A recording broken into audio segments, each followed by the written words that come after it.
kövrək olurmuş, qurban olum qocalara dəyməyin.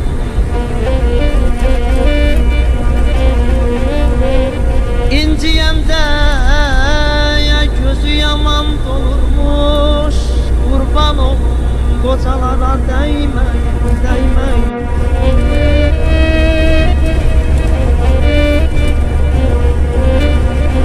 Xoş söz ilə ürəyini şad edin, şad edin.